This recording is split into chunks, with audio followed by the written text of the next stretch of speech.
따라합시다. 왜 광야로 인도하시나? 왜 광야로 인도하시나? 우리 성도님들 중에 광야와 같은 시간을 보내는 분들이 있을 수 있어요. 힘들고 공부하고 궁핍하고 여러 가지 어려운 것. 광야는 어떤 곳입니까? 먹을 것이 없죠. 또 광야는 춥습니다. 배가 고파요. 또 광야는 굉장히 황무한 곳입니다.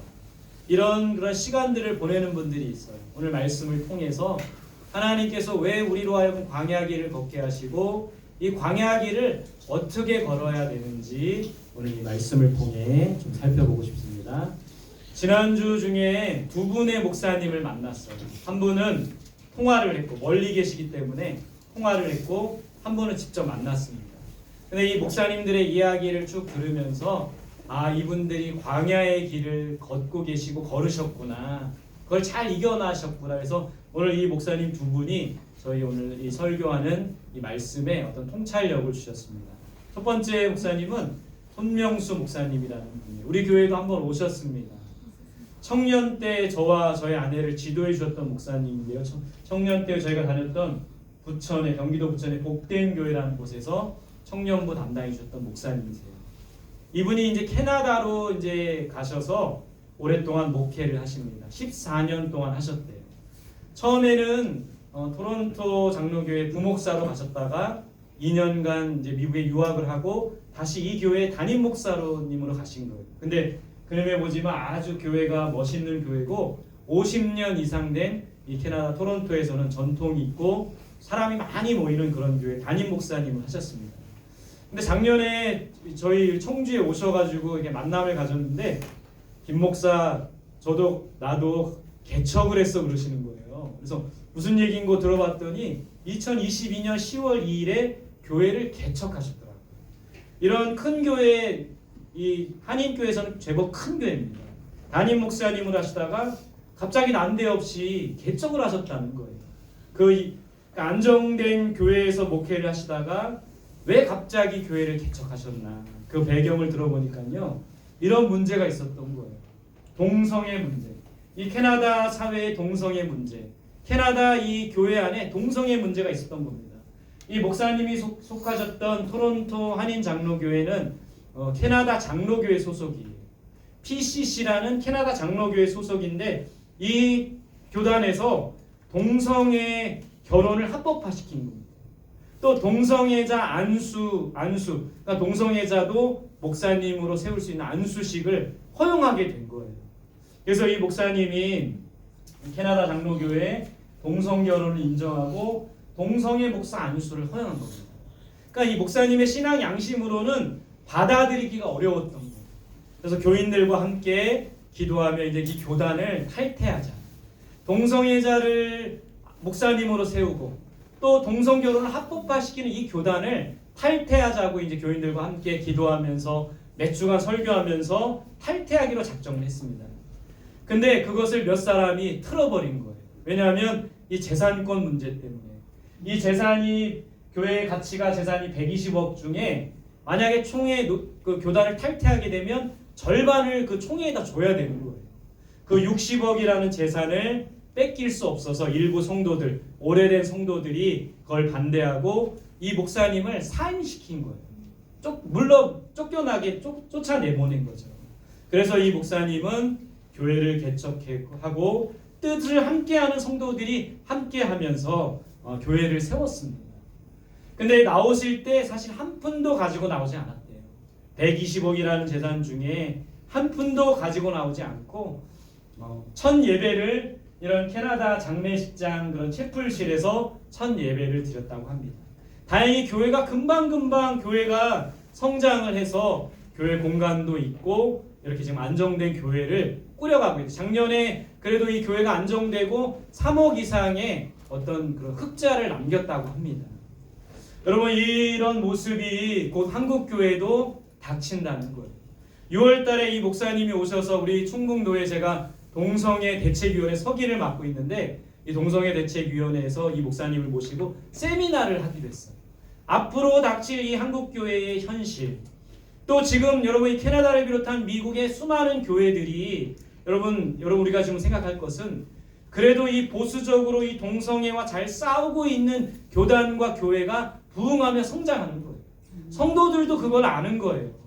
여러분 아까 이 목사님이 나왔던 토론토 한인 장로교회는 점점 줄고 이 목사님 교척한 이 캐나다 참소망 교회는 점점 부흥하고 있는 모습을 보면서 이 진리를 수호하고 하나님의 뜻에 합당하게 서는 교회들은 부흥하고 성장한다는 것을 배우게 된다는 겁니다. 여러분 이 목사님이 교회에서 쫓겨나고 교회를 세우는 과정, 지금은 그래도 3년이 지나고 교회가 안정돼 가고 있지만 광야와 같은 시간을 보내셨다라고 이야기합니다. 이 목사님이 이제 작년에 한국교회 와서 제 모교회 복된교회 와서 설교를 하신 내용을 제가 쭉 들어보니까요, 이런 설교를 하시더라고요. 광야가 히브리어로 미드바르래요. 미드바르. 히브리어로 이 광야는 미드바르라고 합니다. 어원을 살펴보면 다바르라는 말에서 나온 거예요. 다바르가 뭡니까? 말하다 이런 뜻이에요. 그러니까 광야는 이 어원을 살펴보면 하나님께서 말씀하시는 장소가 광야라는 거예요. 하나님의 말씀과 계시가 임하는 장소가 광야라는 겁니다. 여러분들 광야의 길을 걷고 계신 분 아까 제가 서두에 말씀드렸죠. 그런 분들은 지금 하나님께서 여러분들에게 말씀하시는 시간이라는 거예요. 여러분 이 성경 인물 중에 모세가 광야 길을 걷습니다. 모세가 사람을 죽이고 애굽 사람을 죽이고 광야로 도망갔어요. 미디안 광야로 도망갑니다. 이곳에서 하나님을 만나게 된 거예요. 이 광야에서 하나님의 음성을 듣게 되는 것이죠. 하나님께서 모세에게 어떤 음성을 주셨습니까? 우리 출애굽기 3장 10절입니다. 같이 읽어볼게요. 시작. 이제 내가 너를 바로에게 보내며 너에게 내 백성 이스라엘 자손을 애굽에서 인도하여 내게 하리라. 여러분 우리가 알다시피 모세는 애굽 공주의 아들, 양자, 왕자로 자랐습니다. 그곳에서 많은 부와 권세를 누리고 좋은 교육을 받고 좋은 음식을 먹고 좋은 옷을 입고 이런 부유한 삶을 살았던 거예요. 어느 날 자신이 유대인이라는 것을 알았죠. 그 유대인들이 박해받는 모습을 보고 애굽 사람을 쳐서 죽이고 이 미디안 광야로 도망가게 되는 거예요. 근데 그곳이 하나님을 만나는 장소가 되었다는 겁니다. 그곳이 하나님께서 말씀하시는 장소가 되었다는 거예요. 여러분 우리가 하나님을 믿고 예수를 믿으면 복을 주십니다. 평안할 수 있어요. 그러나 하나님을 믿는데도 왜 우리의 삶은 힘들고 어렵고 공고하냐면 바로 그 광야의 시간을 통해서 하나님께서 우리를 만나 주시길 원하시기 때문이에요. 우리에게 말씀해 주시기 때문이라는 거예요. 오늘 이 모세에게 하나님 말씀하셨어요. 너는 바로에게 가라. 애굽으로 가라. 그리고 이스라엘 백성들을 애굽에서 인도하여라. 이런 사명을 주셨다라는 거예요. 여러분 모세가 왕궁에만 있었으면 이런 하나님을 만나지 못했던 거예요. 애굽 왕궁에만 있었으면 하나님의 이런 음성도 듣지 못했을 것이라는 겁니다. 여러분 광야는 힘들고 공고한 곳이지만 가만히 하나님께서 우리에게 말씀하시는 그런 음성을 듣는 곳이 바로 광야라는 거예요. 이 광야를 통해서 여러분 하나님의 음성을 들을 수 있기를 바랍니다. 다윗도 광야 생활을 했어요. 사울이 죽이려고 했기 때문에 광야로 도망갑니다. 바란 광야라는 곳으로 도망갔어요. 다윗이 광야에서 하나님을 만납니다. 광야에서 하나님의 음성을 들어요. 다윗 시편에서 이런 고백을 합니다. 시편 27편 7절입니다. 시작. 여호와여 내가 소리내어 부르짖을 때 들으시고 또한 나를 긍휼히 여기사 응답하소서.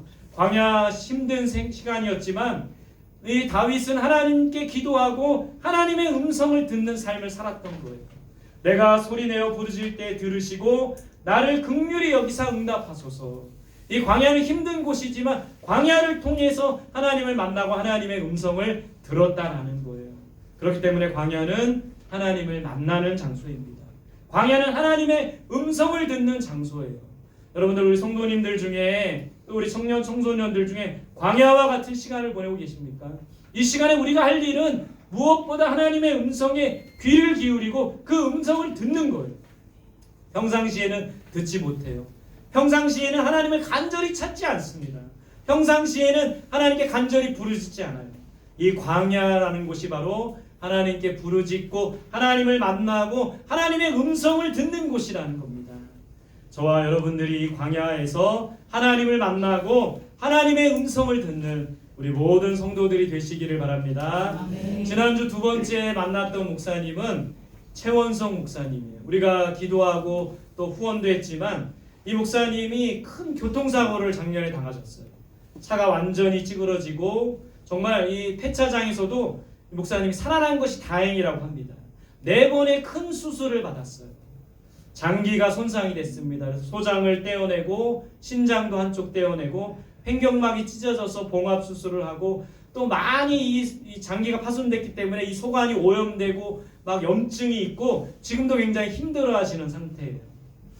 어떻게 사고를 당했는지 우리 교회에 와서 한참을 그런 이야기를 들었는데 이 목사님이 사실은 학원을 크게 운영했어요. 이 목사님이지만 수학을 전공하시고 수학을 잘했어요. 수능 시험 때 만점을 받았대요. 근데 학원을 운영해서 처음에는 공부방으로 작게 시작을 했는데 점점 잘 가르치고 소문이 나서 저 충남 아산시에서 400명을 운영하는 큰 그런 학원을 운영했대요. 학원을 2개를 운영했대요. 선생님들도 수학교사 5명, 또 수학만 가르치다가 우리 학부모들이 영어도 좀 가르쳐달라고 해서 영어교사 2명, 7명의 선생님을 400명을 가르치는 큰 학원을 했다고 합니다. 근데 학원 교사가 교사들 중에 영어 교사가 배신을 해서 학원생 절반 또 선생님 2명을 더 데리고 인근에 바로 위층에다가 학원을 차린 거예요. 그래서 이 목사님이 너무 힘들어서 공황장애가 온 겁니다. 1년 반을 고생하고 결국에는 수업도 못하고 그러다가 이 학원을 헐값에 팔아버리게 됐대요. 그렇게 이제 잠시 공백기를 갖고 있다가 어느 날 서울 강남 지역에서 이제 어떤 목사님 그 교회에 다니면서 함께 이런 비전을 나누고 2명으로 그 목사님의 자녀를 가르치는 그 2명을 시작으로 학원을 시작했대요. 근데 이 목사님의 꿈은 기독교 학원을 하는 거예요. 그러니까 학원이지만 그곳에서 예배드리고 그곳에서 성경을 배우는 그런 합법적인 기독교 학원을 하는 게 비전이고 꿈이었습니다. 근데 이런 꿈을 가지고 강남에서 시작을 했지만 생각보다 학원이 잘 안 되어서 계속 적자였대요. 그러면서 이 적자를 메꾸려고 새벽에 생수 배달을 한 거예요. 2시 반부터 한 2시간, 3시간을 새벽에 생수 배달을 한 겁니다. 그러다가 졸음운전으로 이렇게 교통사고를 당하셨다라는 거예요. 이 목사님 굉장히 열심히 살았대요. 이 목사님 보면 자녀가 5명이에요. 그러니까 6식구, 이 5명의 식구, 6명의 식구를 책임지려고 열심히 살아오고 생수 배달하고 서울 왔다 갔다 하고 하면서 그러다가 사고를 당하신 거죠. 또 수학을 전공하셨기 때문에 머리가 굉장히 빠르고 행동도 빨랐던 거예요. 교통사고 이후에 자신이 고백합니다. 아무것도 할 수 없는 거예요. 지금도 이 배에다가 이런 주머니를 차고 다니고 지금도 여러 가지 힘든 상황이에요. 장기 오염됐기 때문에 염증을 체크해야 되고 아무것도 일도 할 수 없고 걸어 다니기도 힘드시더라고요. 이 병원비, 생활비, 또 6명의 가족의 생계, 지금은 아무것도 할 수 없는 상황. 그래서 제가 물어봤어요. 그러면 어떻게 사모님이 일을 하시냐고. 근데 사모님도 지금 애들을 5명을 돌봐야 되니까 일을 하지 못하고 있는 상황이래요. 근데 이 병원에 있는 몇 개월 동안에 하나님께서 필요한 것들을 다 채워주셨대요. 병원비를 지불하고 수개월 동안 가족이 살 수 있는 물질을 보내주셨대요. 어느 날 어떤 사업하는 분이 전화가 왔대요.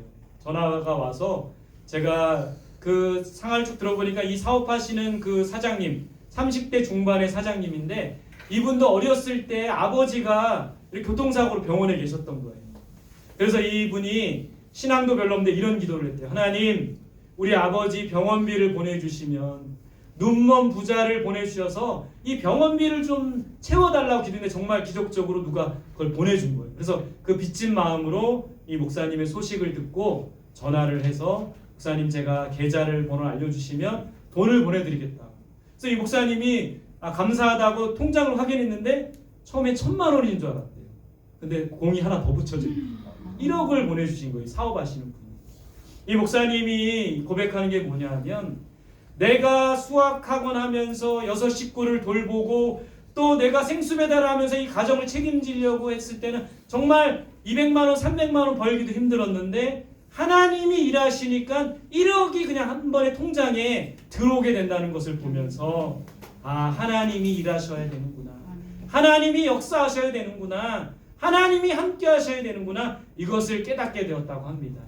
그래서 몇 개월 동안은 일하지 않고 몸 회복하는 일에 초점을 맞추고 이 6식구를 하나님이 이렇게 책임져 가시는 거예요. 광야와 같은 시간이죠. 이 광야와 같은 시간은 아무것도 할 수 없는 시간이라는 거예요. 또 고통과 아픔의 시간이라는 거, 얼마나 힘든 시간을 보냈을까요? 그러나 이 시간은 하나님께서 일하시는 시간이라는 거예요. 여러분, 이스라엘 백성들이 이 애굽에 있을 때 얼마나 고통스러운 시간을 보냈습니까? 출애굽하고 나서도 광야 생활을 하는 거예요. 먹을 것도 없었고 마실 것도 없었던 거죠.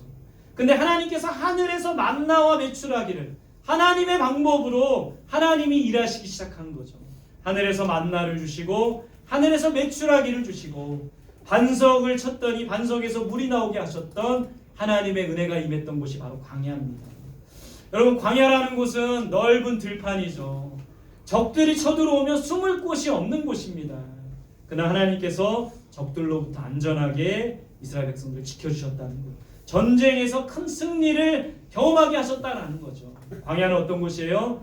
하나님께서 일하시며 역사하시는 곳이라는 거예요. 광야와 같은 시간을 보내고 있지만 바로 이 광야를 통해서 하나님이 일하시며 역사하시는 것을 경험하는 시간이 바로 광야의 시간이라는 거예요. 여러분, 정리해보면 광야는 어떤 곳입니까? 궁핍한 곳이에요. 먹을 것이 없습니다. 그림처럼. 춥고 배고픈 곳입니다. 짐승들도 덜덜 떨고 사람도 춥고 배고픈 곳이 바로 광야예요. 그러나 이곳은 하나님을 만나는 곳이라는 거예요. 모세가 하나님을 만났듯이, 다윗이 하나님을 만났듯이 우리 성도님들이 광야의 시간을 통해서 하나님을 만나는 그런 우리 성도들이 되시기를 바랍니다. 시편 70편 5절 같이 읽어봅시다. 시작. 나는 가난하고 궁핍하오니 하나님이여 속히 내게 임하소서. 주는 나의 도움이시오 나를 건지시는 이시오니 여호와여 지체하지 마소서. 광야와 같은 생활, 가난하고 궁핍하지만 이곳이 바로 하나님을 경험하고 하나님의 도우심을 경험하고 하나님의 구원하심을 경험하는 그런 곳이라는 거예요. 광야는 새롭게 되는 곳입니다. 이스라엘 백성들이 광야 40년 생활을 통해서 새롭게 연단하는 시간이 되었던 거예요. 40년의 연단이 끝나고 이 이스라엘 백성들이 가나안 땅에, 약속의 땅 가나안 땅에 정착할 수 있었던 새롭게 되는 곳입니다. 또 광야는 하나님의 뜻을 발견하는 곳이에요. 그곳에서 하나님을 만나고 하나님의 음성을 듣고 하나님의 뜻을 발견하는 곳이 바로 광야라는 겁니다. 여러분, 광야와 같은 시간을 보내는 분들이 있어요. 저도 이런 광야와 같은 시간을 어쩌면 지금도 보내고 있을지 몰라요. 궁핍하고 공고하고 힘들고 어렵고 고통받고 이런 시간들을 우리가 함께 지금 보내고 있다는 거예요. 경제적인 궁핍함으로 지친 분들, 경제적인 이런 압박으로 매달 월급 들어오면 카드값으로 빠져나가고 내야 할 것으로 매달 마이너스, 궁핍함으로 지친 사람들이 있을 수 있습니다. 오랜 질병으로, 우리 가족들 중에 누가 오랜 질병 가운데 있으면 다 가족이 힘들게 되는 오랜 질병으로 낙심한 사람들, 또 사람들에게 상처받아서 아픈 사람들, 직장에서, 학교에서, 또 이웃에서 상처받아가지고 그 아픔으로 끙끙 앓으면서 살아가는 사람들, 광야와 같은 시간이죠. 또 신앙의 문제로 방황하는 사람들, 오늘 우리 이 자리에 함께 나와서 예배드리지만 어떤 분들은 감격 없이 그냥 형식적으로 나와서 이 하나님을 깊이 만나지 못하고 방황하는 사람들도 있을 수 있는 거예요. 행복과 기쁨을 잃어버린 사람, 매일매일의 삶이 기대와 기쁨과 행복이 가득해야 되는데 슬픈 겁니다. 눈물만 나는 거예요. 이런 시간들을 보내고 있는 우리 성도님들이 있다라는 거예요. 근데 왜 우리를 광야로 인도하십니까? 오늘 본문 말씀이죠. 같이 봅시다. 시작. 내 조상들도 알지 못하던 만나를 광야에서 내게 먹이셨나니 이는 다 너를 낮추시며 너를 시험하사 마침내 내게 복을 주려 하심이었느니라. 광야로 우리를 인도하시는 것은 우리를 낮추시기 위함이래요. 광야에 들어가 봐야 낮아지는 거예요. 우리가 겸손해지는 거예요. 두 번째, 우리를 시험하시는, 우리의 믿음을 시험하시는 거예요. 평상시에는 우리의 믿음을 알지 못합니다. 그러나 궁핍하면, 어렵고 힘든 일을 만나면, 광야에 들어가 보면 우리의 믿음이 진짜 믿음인지 알 수 있는 거예요. 우리를 시험하시는 거예요. 결국에는 이 낮추시며 시험하시는 것을 통해서 하나님은 우리에게 복 주시기 위해서 광야로 우리를 인도하시는 거라는 거예요. 우리에게 복 주시기 위해서 우리를 광야로 인도하시는 겁니다. 그렇다면 오늘 말씀의 결론입니다. 우리는 광야에서 어떻게 살아야 하나? 오늘 말씀이 우리 아이들에게는 별로 와닿지 않을 수도 있어요. 나는 잘 살고 있는데, 나는 평안한데, 나는 아무 걱정 없는데, 부모님들이 다 해주시는데 와닿지 않을 수 있어요. 그러나 여러분들에게도 분명히 광야와 같은 시간이 옵니다. 광야와 같은 삶이 와요. 그때 우리는 어떻게 해야 되는가? 이 광야를 통해서 분명한 것은 하나님이 우리를 망하게 하시기 위함이 아니라, 하나님이 우리를 넘어뜨리게 하시기 위함이 아니라 광야를 통해서 우리에게 복 주시고 만나 주시기 위함이라는 거예요. 우리는 이 광야에서 어떻게 살아야 하나? 오늘 광야와 같은 시간을 보내고 있는 분들에게는 결단하는 시간이 되기를 바라고, 아직 광야의 시간이 오지 않은 사람들에게는 미리 예방의 시간이 될 수 있기를 바랍니다. 첫 번째는 따라합시다. 주님만 바라보며 살아야 한다. 주님만 바라보며 살아야 한다. 이 광야라는 곳은 주님을 바라보는 곳이에요. 주님만을 바라볼 때 주님을 만날 수가 있다는 거예요. 광야에서 주님을 바라보고 주님을 만날 수 있기를 바랍니다. 공고하고 힘들고 고통스럽고 아프지만 주님이 그 모든 아픔을 친히 아시고 우리의 모든 아픔을 친히 담당하셨다는 것을 기억해야 돼요. 주님만 바라보며 살아가는 우리들이 될 수 있기를 바랍니다. 두 번째 따라합시다. 주의 말씀만 따라 살아야 한다. 주의 말씀만 따라 살아야 한다. 광야는 하나님을 만나는 곳이고 하나님께서 말씀하시는 곳이에요. 미드바르라고 했죠. 다바르, 말씀하시는 곳이고 하나님께서 우리에게 음성 들려주시는 곳이 바로 광야라는 거예요. 여러분, 왕궁에 있을 때는 하나님의 음성을 듣지 못합니다. 광야로 들어가야 그 음성을 들을 수 있어요. 이 음성을 듣기 위해서 우리가 매일매일 말씀 묵상을 하는 겁니다. 이제 3월, 4월이 시작돼요. 여러분들 매일매일 말씀 묵상하는 일. 지난 우리 정기구독은 안 했는데 어떤 두 학생이 저도 이 큐티 신청하겠다고 두 친구가 신청을 했는데, 여러분 매일매일 이 책을 받아들고 깨끗한 채로 보내지 마시고, 얼마나 아깝습니까? 매일매일 읽고, 여러분 묵상 잘 모르면 그냥 읽기만 하세요. 두 번만 읽어보세요. 그 말씀을 통해 읽고 기도만 하세요. 그러면 그 말씀 한 구절 한 구절이 우리에게 다가올 때가 있다는 거예요. 주의 말씀만 따라가는 것이 바로 광야의 삶입니다. 세 번째 따라합시다. 오직 기도로 살아야 한다. 오직 기도로 살아야 한다. 여러분, 다윗이 쓴 시편은 대부분 이 광야 생활을 할 때 쓴 거예요. 도망 다닐 때 쓴 겁니다. 그 시편들을 보면 결국에는 하나님을 바라보며 기도하겠다라는 거예요. 간구하겠다라는 거예요. 하나님이시여 나의 원수를 멸하여 주옵소서. 하나님은 나의 반석이시오 요새이시오 산성이십니다. 주님만을 바라보겠습니다. 그런 기도가 바로 이 시편에 다윗이 광야 생활할 때 쓴 시편이라는 거예요. 여러분, 우리가 이 광야와 같은 힘든 시간을 보낼 때 기도해야 살아날 수 있습니다. 기도해야 회복될 수 있어요. 기도해야 치유될 수가 있다라는 거예요. 이 광야에서 하나님을 만나고 하나님의 음성을 듣고 하나님의 뜻을 깨닫는 저와 여러분들이 되시기를 바랍니다. 광야에서 어떻게 살아야 돼요? 주님만 바라보며 살아야 돼요. 뭘 따라 살아야 돼요? 말씀만 따라 살아야 돼요. 뭐로 살아야 합니까? 기도로 살아야 돼요.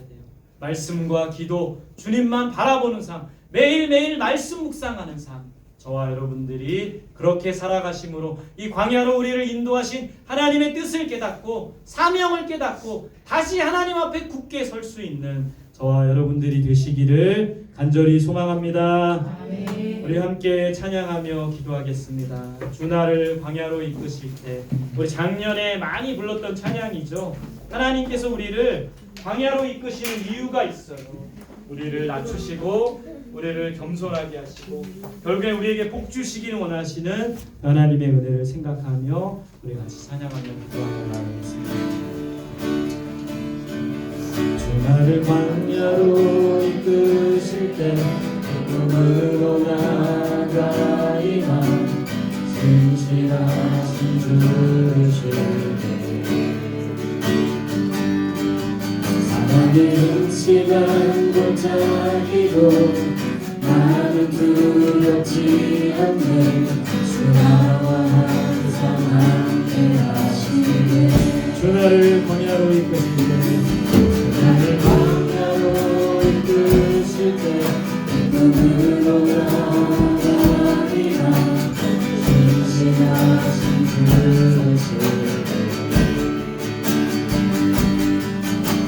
지만 골짜기로 나는 두렵지 않네. 나와 항상 함께 하시네. 주는 나의 모든 필요 주가 나의 구주가 되시네.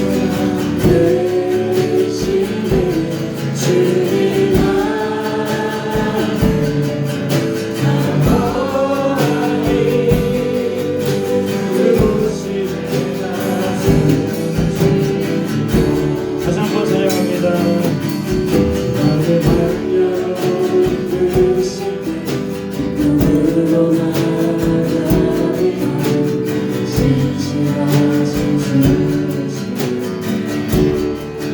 사랑의 흠집은 흠집한 골짜기로 나는 두렵지 않네. 나와 항상 함께 하시네. 우리 고백합시다. 주는 나의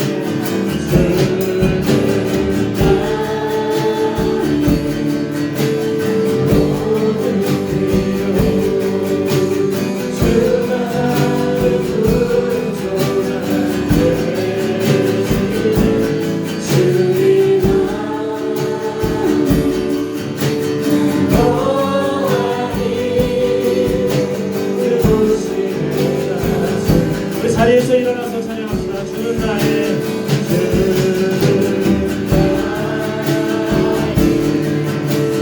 모든 필요 주가 나의 구주자 되시네. 주님만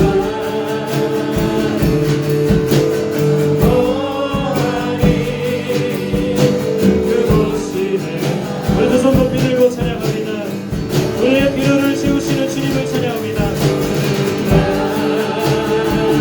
광야의 길을 걸어갑니다.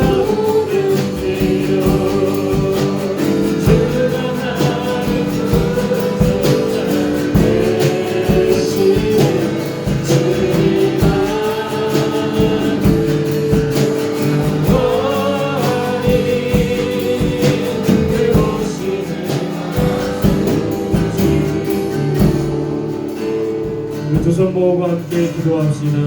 광야를 우리로 왜 인도하십니까? 우리를 낮추시고 우리를 주님만 바라보게 하시며 우리를 더욱더 하나님을 가까이 하게 하심을 믿고 우리가 광야의 길을 걸어갈 때 오늘 말씀처럼 주님만을 바라보게 하시고 주의 말씀만을 따라 살게 하시고 기도로 살아가는 우리가 되게 달라고. 아버지 하나님, 광야와 같은 길에서도 하나님을 만나며 하나님의 음성을 듣는 우리가 되게 달라고 우리 자신을 위해서 함께 기도하겠습니다.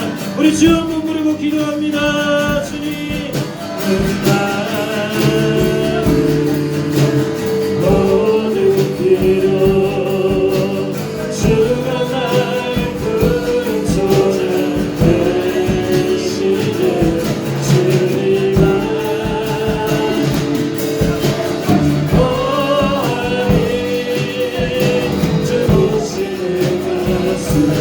주는 우리의 모든 길을 주십니다.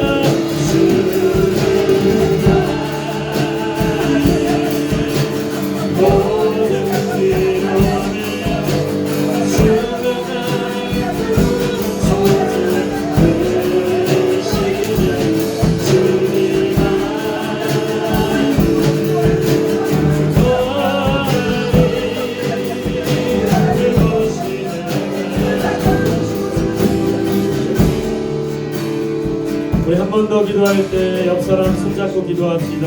우리 옆 사람 중에 광야와 같은 시간을 보낸 분들이 있다면 서로 축복하며 기도합시다. 이 광야의 시간을 잘 인내하게 하여 주시고 이 시간을 통하여 하나님을 만나게 해달라고 이 시간을 통하여 하나님의 음성을 듣게 해달라고 옆 사람을 위해 기도합시다. 우리 가정을 위해 기도합시다. 광야와 같은 길을 걸어갈지라도 주님이 함께 하시는 임마누엘 가정 되게 해달라고 기도합시다. 교회를 위해 기도합시다. 하나님이 함께 하셔서 온 성도들과 함께 하시는 하나님의 은혜를 경험하게 해달라고 옆 사람과 우리 가정, 우리 교회를 위해서 함께 기도하겠습니다. 함께 기도합니다. 주님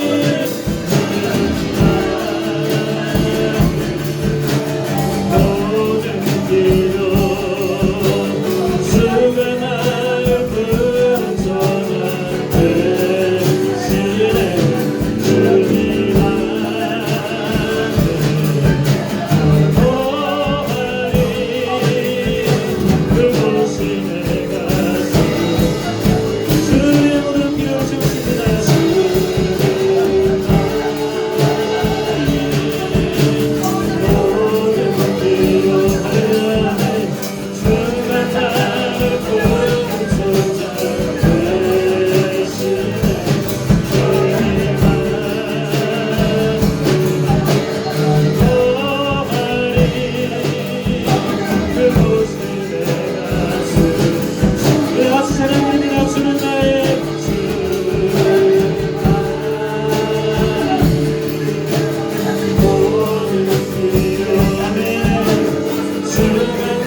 여러분들 중에 광야의 길을 걷고 있는 자가 있다면 오늘 말씀을 통해 위로를 얻고 새 힘을 얻게 하여 주옵소서. 왜 우리를 광야로 인도하십니까? 우리를 낮추시기 위함입니다. 우리의 믿음을 시험하시기 위함입니다. 결국 우리에게 복 주시기 위함입니다. 광야에서도 흔들리지 않고 주님만 바라보게 하시고 주의 말씀만 따라 살아가게 하시고 기도로 살아가는 온 성도들이 될 수 있도록 도와주옵소서. 하나님, 이 광야를 통해서 우리를 만나주시며 우리에게 말씀하시는 주의 음성 듣기를 원합니다. 매일매일의 삶이 고되고 힘들고 고통스러울지라도 주님을 바라보며 의지하며 주님과 함께 동행하는 우리의 삶이 되게 하여 주옵소서. 이제 새 학기, 새 학년이 시작됩니다. 새로운 일들이 진행됩니다.